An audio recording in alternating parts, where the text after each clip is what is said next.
You know that feeling when you're scrolling through a dozen TV options and you start wondering whether any of them will actually fit into your living room without turning the whole space into a sci-fi set?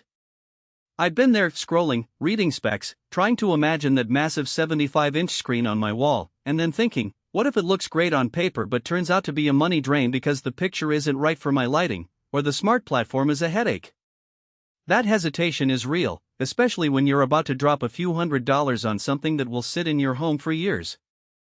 I'm going to walk you through what it's really like to live with the Sony 75-inch BRAVIA 7 Mini LED QLED 4K HDR Smart Google TV, so you can decide if it's worth the investment before you click Add to Cart. Link is in the description if you want to check the product details on Amazon. First off, let's talk about the kind of room where this TV actually shines. The mini LED backlight on the BRAVIA brings a level of brightness and contrast that you notice the most in a moderately lit living area. Think a space with a few windows but still some ambient light. In my own setup, the TV could punch out bright highlights in a daylight-filled kitchen while still keeping the dark areas deep enough to feel cinematic in the evening. That's a direct result of the mini LED tech, which basically packs more dimming zones than a regular LED. The result is a picture that feels more nuanced when you're watching a bright sports broadcast and then seamlessly switches to subtle shadow detail for a drama series. If you've been burned by older LED TVs that either look washed out in bright rooms or lost detail in dark scenes, this is a tangible upgrade. Now, the QLED side of the equation. Sony calls it billions of real-world QLED colors. In practical terms, that means the color palette is broader than what you'd see on a standard LCD panel.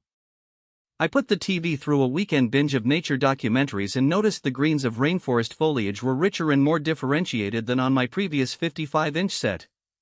The colors weren't just louder, they were more accurate, especially after the studio calibrated picture mode kicked in. That mode is a preset that assumes you're watching content that's been mastered for a high-end display, so it leans toward a fairly neutral baseline. For people who don't want to spend extra time tweaking picture settings, this is a nice out-of-the-box experience that feels more like a premium picture already. If you're a gamer, the tagline "perfect for PlayStation 5" isn't a random marketing line. The TV supports HDMI 2.1, which means you can enable 4K at 120Hz if you have a PS5 or a next-gen Xbox. In practice, that translates to smoother motion when you're racing through a fast-paced shooter or enjoying a high frame rate RPG. I tested a first-party game that boasts 120Hz, and the TV kept up without the input lag you sometimes see on older models. The picture processing is also designed to reduce motion blur, so fast-moving objects stay crisp.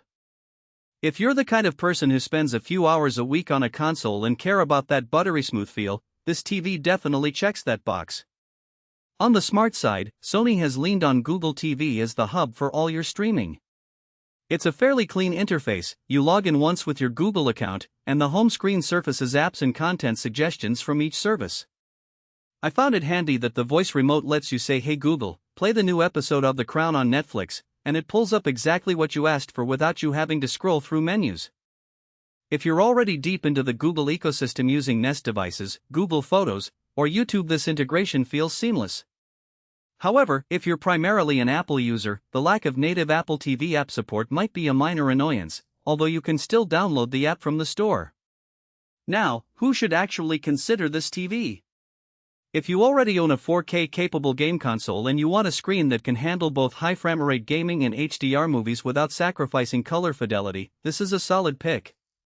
It also makes sense for households that watch a lot of streaming content and want the convenience of having most major apps in one place, especially if you're comfortable with Google's voice assistant.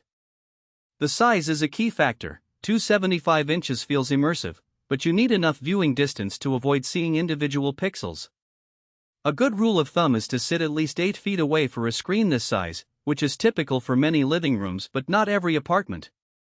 Conversely, you might want to skip it if your space is cramped or you mostly watch TV in a bright bedroom where the mini LED's contrast benefits get diluted. Another scenario is if you're on a tighter budget. The BRAVIA 7 is pricey compared with similar-sized panels from other brands that use conventional LED backlights.